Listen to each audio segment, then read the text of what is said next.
Motor development in infants. Involuntary reflexes at birth. Infancy is the time where most of a person's growth and learning happens. Good nutrition, sleep, and opportunities for learning can help children at this age reach their full potential. Motor skill development improves greatly throughout the first year.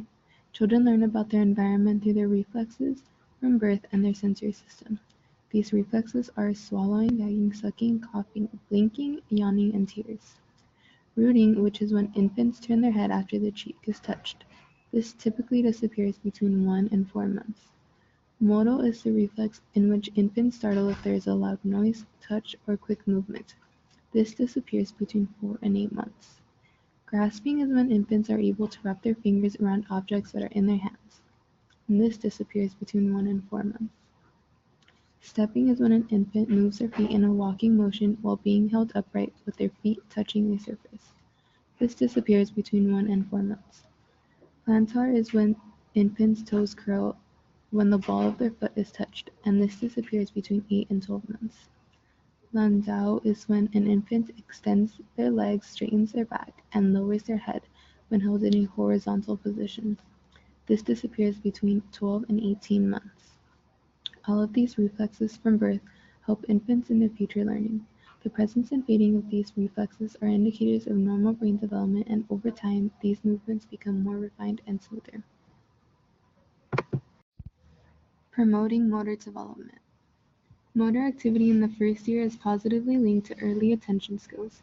Research has found that motor skills were more advanced when parents interacted frequently with their infants. There is also an association with the relationship quality between fathers and their infants. Good quality relationships can lead to more advanced motor development. This may be because fathers often engage in more physically stimulating play than mothers do. To promote motor skill development, parents should provide infants with activities that focus on certain skills, such as grasping and reaching. For example, parents can scatter toys around the infant in order to promote reaching out for the toys. Some other motor skill development seen in infants include trying to follow objects with their eyes and turning their head when laying down for 0 to 1 month old infants. For 1 to 4 months, infants begin to gain more head control and begin to roll from their stomach to their back. Infants that are 4 to 8 months old should be able to sit independently and scoot when placed on the floor. At 8 to 12 months, infants should be able to move objects from one hand to another and reach for objects that are offered. The image on the right provides more examples of motor skill developments in infants. Thank you for watching.